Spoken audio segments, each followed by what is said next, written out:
Hello everyone, Richard here at Calvin Wazoo with another video for you. And as the name of the video is suggesting, let's talk about, what are your favorite anti-war songs? This idea came to me, I kind of thought maybe somebody in the vinyl community would already be suggesting something like this given events in the Ukraine. But I thought, yeah, let's try and get a thread going because, it just, the whole situation over there really brought back for me memories, anxiety, angst, that I grew up with. During the 60s. I guess even though I was born as the Mata Hoople, born late 58, I kind of qualify as a baby boomer, but I'm also kind of, Generation X, which I think was the generation after that, because my formative years were in the 60s. But I was still very young when a lot of the crazy stuff started happening, starting in like 1966 and going forward. So I'm kind of on the fence on that. But I have some very vivid memories of dreams that were connected to the tensions that even I at the age of 5 could sense regarding nuclear war. We had drills in school, and I was old enough to be conscious enough of what was happening with the adults around me at the time of the Cuban Missile Crisis. And that's kind of what triggered things, was this announcement that Putin had put their nuclear forces on high alert. I haven't felt that kind of unease and tension for decades.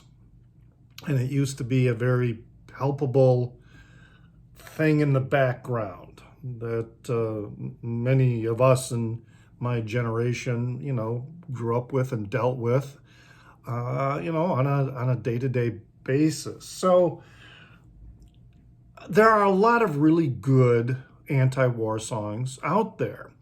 And I'm suggesting that let's keep it just to no more than 5. Doesn't even have to be 5, but please no more than 5. I know some of you get carried away.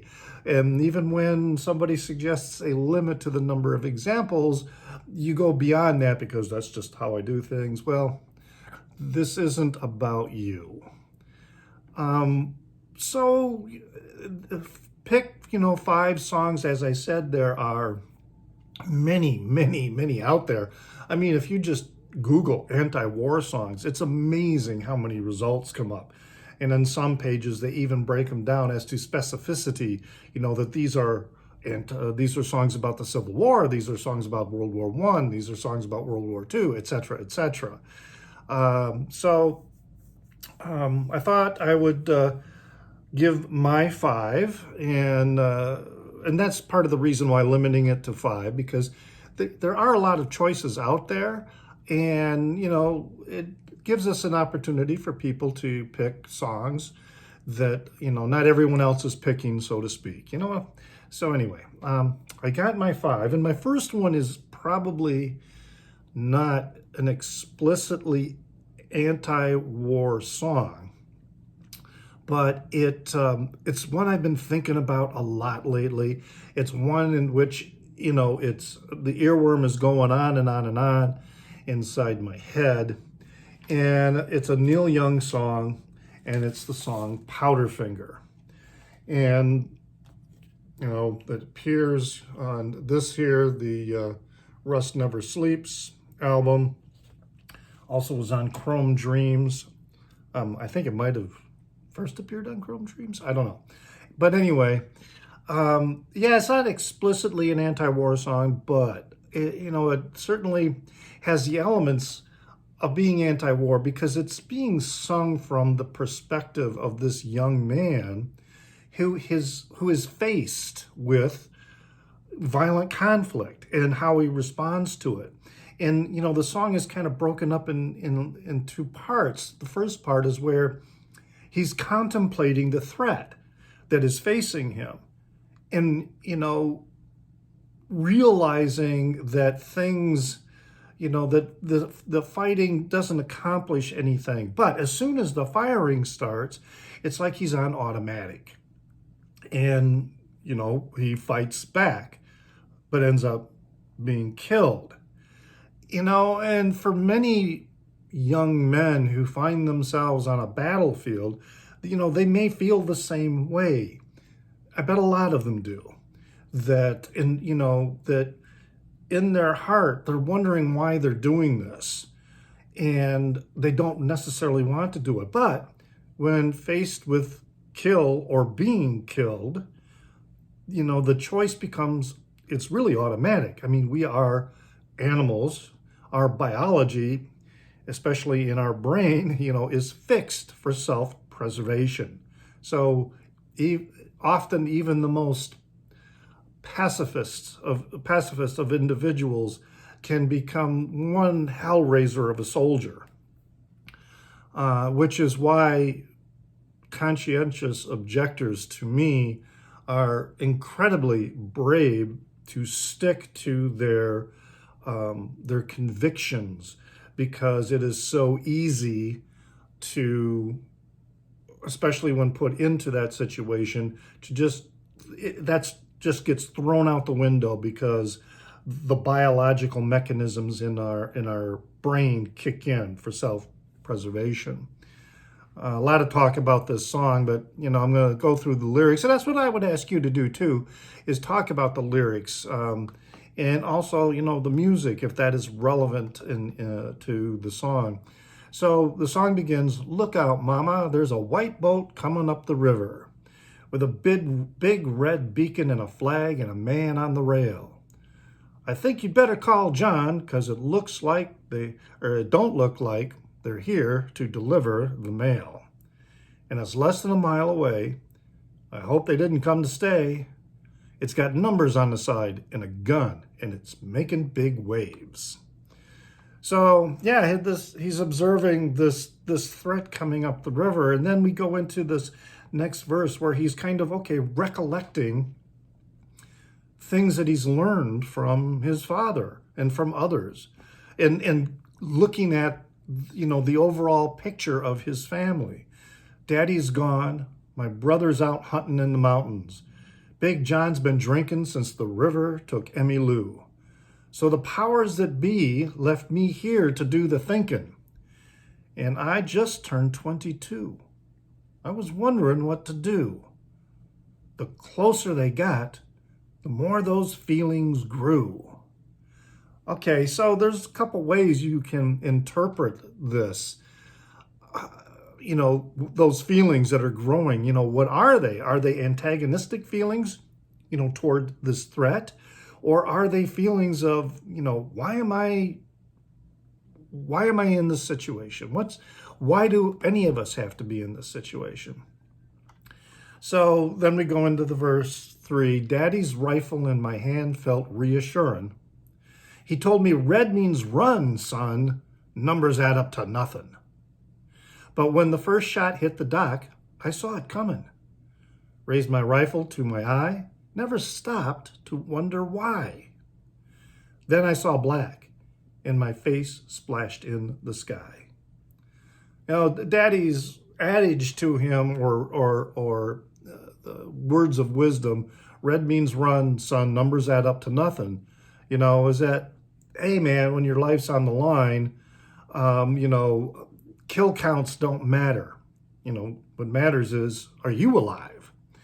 And, but again, he sees the shot coming, the explosion on the dock, I presume, where it happened. And, he never stopped to wonder why. He just raised the gun to fire back. And then he saw black.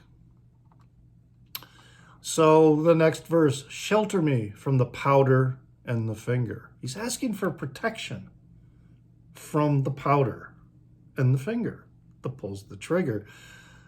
Cover me with the thought that pulled the trigger. Just think of me as one you never figured would fade away so young, with so much left undone. Remember me to my love. I know I'll miss her. So it's like his last dying moments. You know, he dying so young and his whole life ahead of him, which is, the nature of war when you really think about it.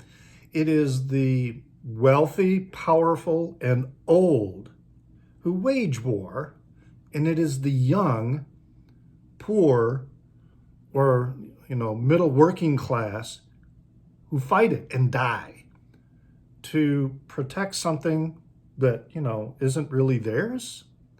I mean, there's been wars, that have been really important that, we have fought. World War II against the Nazis and Hitler, the Civil War to preserve the Union. There are wars that have occurred in history where you can find something that was higher than just greed and money and wealth and power that were the reasons for fighting. But by and large, for many, many wars, especially more recently since World War II, they're all just kind of fought over things that matter to very few people who aren't even involved in the battle. So Powderfinger is my first song. Now the second one is by Metallica. And, there's, lots of songs that probably fit in the anti-war category. But the one that I want to talk about, and this is one I've talked before, this backstory about it. So some of you are already familiar with what I'm about to say. But that is the song One. Whoops, there goes the download card. From Metallica's And Justice for All. So this song is the reason why I started listening to Metallica, because initially I kind of just kind of poo-pooed them, that they didn't interest me all that much. It wasn't necessarily music I hated, but it just wasn't music that interested me all that much. And then I was working at a private school, and I was donating some of my books to the school's library. And one of the books was by the screenwriter, very famous screenwriter, probably responsible for more screenplays than any other screenwriter in Hollywood's history, and that was Dalton Trumbo. And he wrote a book called Johnny Got His Gun, which was an anti-war book, and it was about someone fighting in World War I. And it was, turned into a movie. And so I had the book. Sadly, I don't have the book anymore. I don't have another copy. But I was talking to the students in the school about the book and what it was about. This boy who is sent off to war, and he steps on a landmine, and he's blown to bits, but he survives.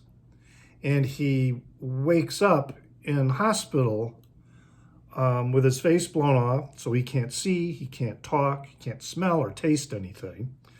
And he's lost his arms and his legs.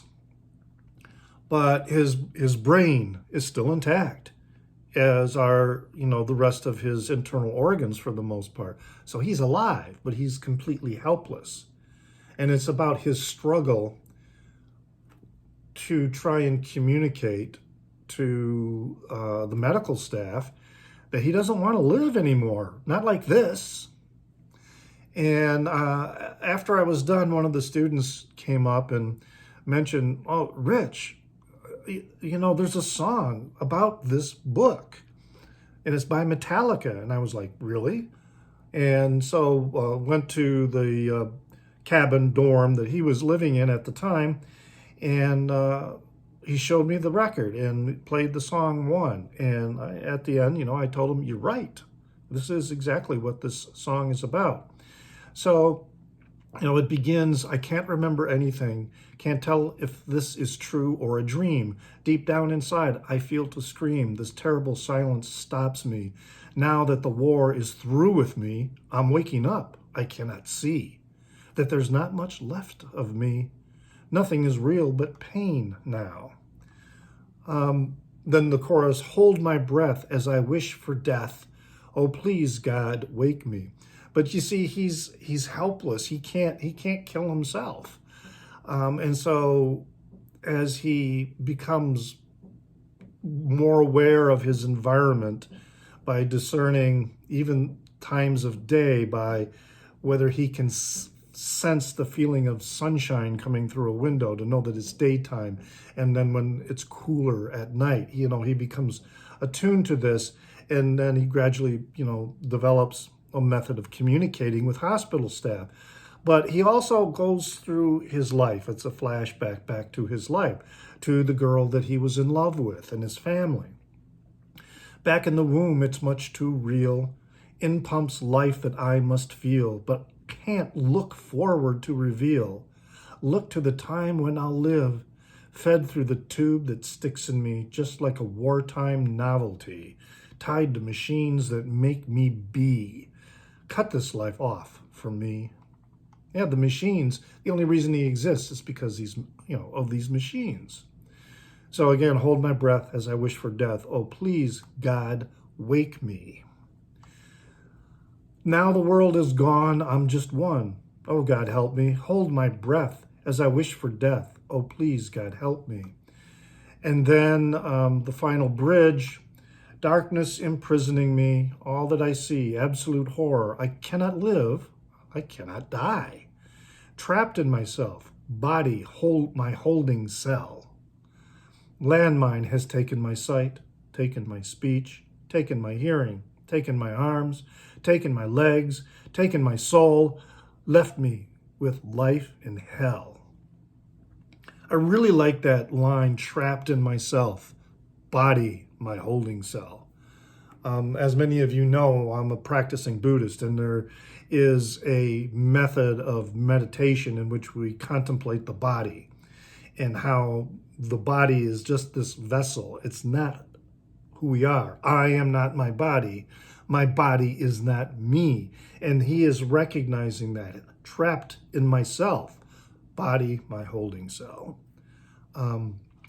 So a really, really, really good song. Now, another book that I was donating to that library at that school was a collection of short stories by Maxim Gorky. And he was a Russian writer, 19th century Russian writer. I don't remember when he died, whether he lived into the 20th century. But one of those stories was called The Rolling Stone, which was about this drifter. And I believe it was set mostly in the Ukraine. And, but, and that kind of makes me think of, Bob Dylan's song, Like a Rolling Stone. And, but the Bob Dylan song for the anti-war song, and he certainly had plenty of them that I want to talk about, it's a different song. And that comes from the freewheelin' Bob Dylan. And the song is Masters of War. And this is probably one of the very, first songs that I really listened to of Bob Dylan's. I mean, I was exposed to Bob Dylan actually in elementary school by a music teacher who taught us how to sing Blowing in the Wind. We also learned about Puff the Magic Dragon, and some some other songs. But later in my early teen years, I was listening to this particular song, and it's always been one of my favorites. It's really, really stuck with me. I mean, Vietnam was going on, at the time. The nightly news was a body count. It was very real in my life. Although I was born in the years where I was too young to be drafted, and by the time I was old enough to be drafted, the war was over, and then the draft was eliminated, which is, in my opinion, a major reason why we don't see in the U.S. very many large anti-war demonstrations, such as we did during the Vietnam War. Because everybody had a stake. If you weren't a soldier, you had a stake because you could be drafted. And that's not the case anymore. Anyway, amazing, amazing song. And it really does show how it's the young and the poor, the working class, who go off to die, whereas the wealthy and well-connected, they're the ones who start the war, but they don't fight in them. Come, you masters of war, you that build the big guns, you that build the death planes, you that build all the bombs, you that hide behind walls, you that hide behind desks. I just want to know I can see through your masks. You that never done nothing but build to destroy, you play with my world like it's your little toy. You put a gun in my hand and you hide from my eyes, and you turn and run farther when the fast bullets fly. Like Judas of old, you lie and deceive. A world war can be won, you want me to believe. But I see through your eyes, and I see through your brain, like I see through the water that runs down my drain. You fasten all the triggers for the others to fire, then you sit back and watch while the death count gets higher. You hide in your mansion while the young people's blood flows out of their bodies and is buried in the mud.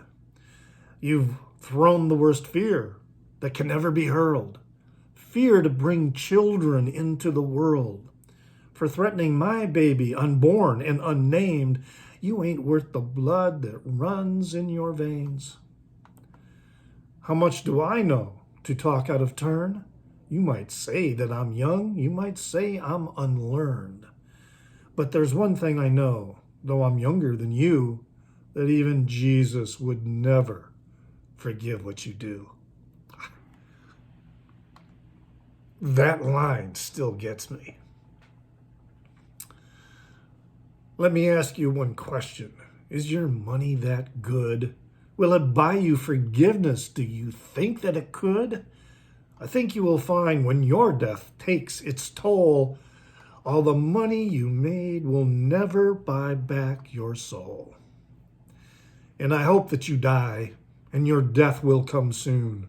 I will follow your casket by the pale afternoon, and I'll watch while you're lowered down to your deathbed, and I'll stand over your grave till I'm sure that you're dead. The venom in that final verse and the way that Dylan sings it is just so chilling and so, the feeling so real and palpable. Just an amazing, amazing song. Now, the next one is not necessarily, again, not necessarily explicitly an anti-war song, but it is a song that captures what I was talking about earlier, the people of my generation growing up under the shadow of nuclear annihilation. And that is the song from this album, King Crimson and the Court of the Crimson King. And the song is Epitaph. And it's always been, this is a great album, but I still would probably say that one's my favorite song on that record, Epitaph. And I really like I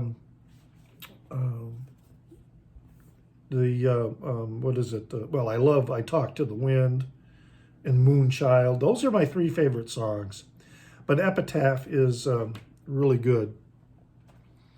And it really, again, it captured this omnipresent feeling of doom that existed, in our lives. The wall on which the prophets wrote is cracking at the seams. Upon the instruments of death, the sunlight brightly gleams. When every man is torn apart with nightmares and with dreams, will no one lay the laurel wreath when silence drowns the screams? And then we have the chorus, confusion will be my epitaph as I crawl a cracked and broken path. If we make it, we can all sit back and laugh, but I fear tomorrow I'll be crying. Yes, I fear tomorrow I'll be crying. Yes, I fear tomorrow I'll be crying. When Greg Lake sings this, it's just, his voice is just soaring with this despair and fear and angst.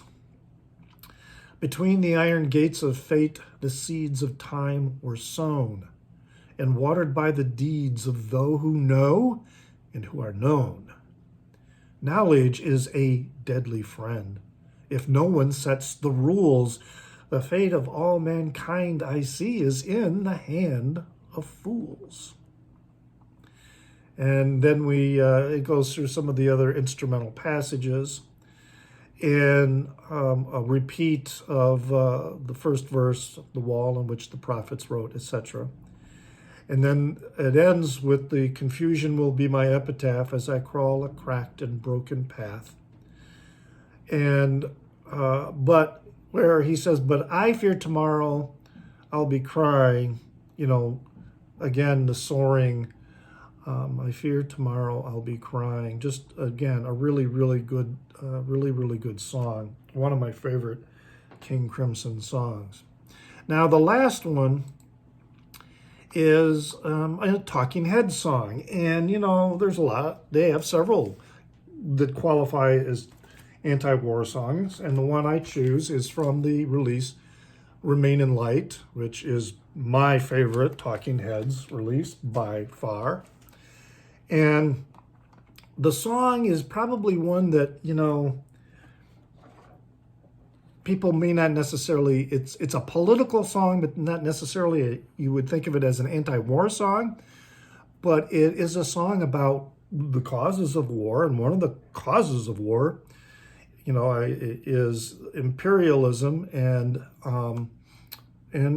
colonialism, because it creates resentments, huge resentments, in the country that's being colonized against the colonizer. And that's what this song is about. And David Byrne, as you see, the song is about someone named Mojik, who carries out a bombing of American assets in his home country. And David Byrne, about this, said, I don't know if I could get away with performing that live anymore. I understand why America is not universally loved. That's been obvious to me for years and years, but it's not obvious to a lot of Americans. Their immediate reaction is, oh, they love us. They're just jealous. They just want McDonald's. And, that really is kind of the attitude that I hear from many people, which is sad because it is a very self-absorbed attitude. The people must love America. And there's a lot of people who do love America, but they also recognize the evil part of America. And that's what this song is about. I mean, right now in Ukraine, Putin is the aggressor. Putin is striving to be the occupier. But the United States has done this many, many times. And I'm sure the Chinese are watching carefully about what's going to happen to Putin, because all these sanctions, people might, say that all the sanctions against Russia, are not necessarily, they may have an impact, but the real key element is the impact on the economy of the country. And I'm sure, the Chinese are watching carefully, because they could, based on how Putin comes out of this, they could decide to attack Taiwan. And so I think these sanctions that are being gathered together by the world against Putin are not just to put Putin back in his place, but to send a message to the Chinese that there are going to be real consequences for an act of imperialistic aggression. So, Listening Wind is the name of the song. Mojik sees his village from a nearby hill. Mojik thinks of days before Americans came. He sees the foreigners in growing numbers. He sees the foreigners in fancy houses. He thinks of days that he can still remember now. Mojik holds a package in his quivering hands. Mojik sends the package to the American man. Softly, he glides along the streets and alleys. Up comes the wind that makes them run for cover. He feels the time is surely now or never more.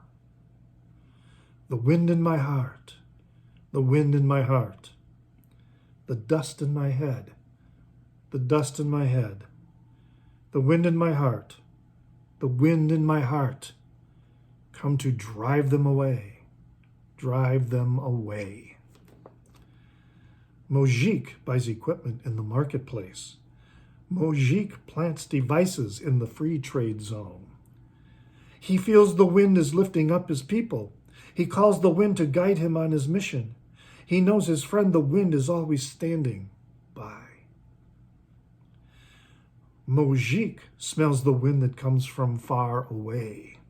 Mojik waits for news in a quiet place. He feels the presence of the wind around him. He feels the power of the past behind him. He has the knowledge of the wind to guide him on. The wind in my heart, the wind in my heart, the dust in my head, the dust in my head, the wind in my heart, the wind in my heart, come to drive them away, drive them away. So, those are my 5 anti-war songs that I wanted to share with you. Please join this thread, share your favorite anti-war songs, talk about why, when you first heard them, the impact they made on them, read the lyrics, and talk about them. Let's see if we can get something going here. I would really enjoy that, to see people take part in this, because certainly current events right now have an enormous impact for the entire world. This is a big deal going on in the Ukraine right now. Pretty fucking big deal. So, hey, leave a comment in the down under, like, subscribe. Remember that I am on Instagram under the handle of NewsDude76, and that's NEWZDUDE 76. And always remember to pray for the people inside your head, for they won't be there when you're dead.